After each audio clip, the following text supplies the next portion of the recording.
Alas 6 ng gabi. Oh yeah! Sa 90.7 Love Radio. Love Trip. Kasama ang inyong muy delisyosang ka-love team. Mara Tony! Mara Tony! Ikaw, anong trip mo?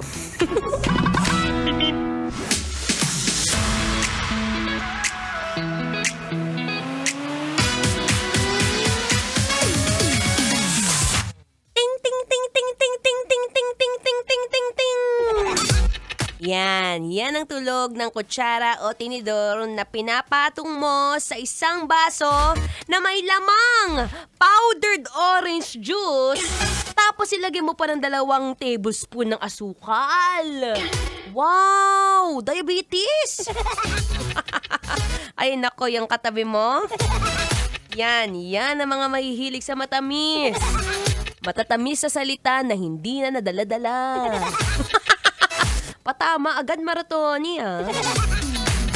Anyway, it's a happy Wednesday, kabisyo. Yes, I'm back. Ako pa rin to, ang babangaying takbo ng takbo. Wow! Sa isip mo. Your daldalerang atleta, DJ Maratoni, para sa programang Love Trip. Trip, trip, trip. Yo. Trip lang. Trip, Pakinggan nito. Bakit? Trip lang. Milk tea. Extra scoop of ice cream, please. Kahit alam mo sa sarili mo na nilalanggam na ang ihi mo. Ano ba yan? Bakit naman hanggang ngayon hindi ka pa rin natututo? Tapos sasabihin mo, Maratoni, yung kinikita ko naubos na. Saan? Sa doktor, Mara. Ewan ko sa'yo. Taas kamay lahat ng mga matataas ang sugar dyan. Itaas mo na. Alam ko. Yan at ikaw, pati yung katabi mo, pati nasa likod mo. For sure, ilan ang gagawin yung handa sa Noche Buena. Diba? Bukod sa mango graham cake, maglalagay ka pa ng fruit salad. Dadagdagan mo pa ng 2 cans of condensed milk. Wow! Yan ang mga masasarap. Sugar spike.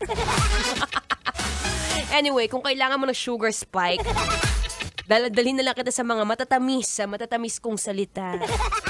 Yes, ako pang inyong makakasama, makakausap magmula 3 to 6 p.m. yan sa programang Love Trip. At ngayong araw, ang ating topic, tungkol sa diabetes. Ay, nako, ang hirap niyan, lalo na kapag ka-hereditary. May kilala ka ba? Natanong mo ba ang mga pamilya mo o yung mga kamag-anak? Huwag yung kapitbahay mo, hindi mo kadugo yan. Natanong mo na bang yung mga kapatid, kapamilya, kapuso, kabisyo? Mother, father, meron ba kayong diabetes? Ako ma-share ko lang. Ilang beses ko nang sinasabi na buong pamilya ko po may hypertension at diabetes. Yung lolo ko, lola ko, yung tatay ko, semi-diabetes.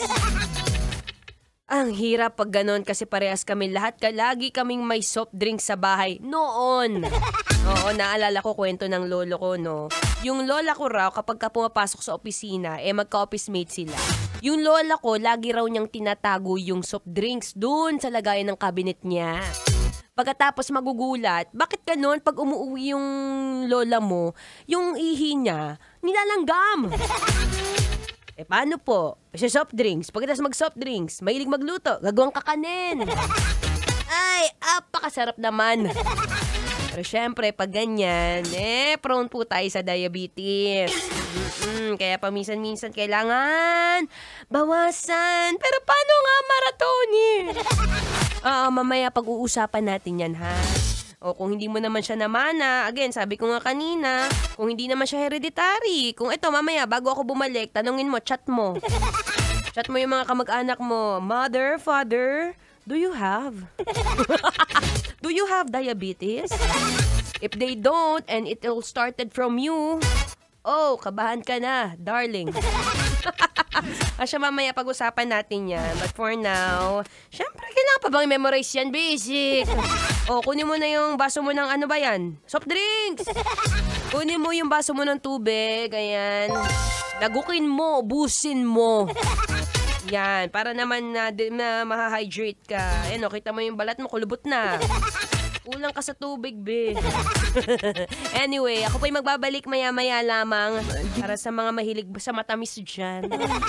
Anyway, here's another song brought to you by Grace Note entitled Gusto Kong Magsolo. Dito pa rin sa 90.7 Love Radio. Kailangan pa bang i-memorize yan? Gulo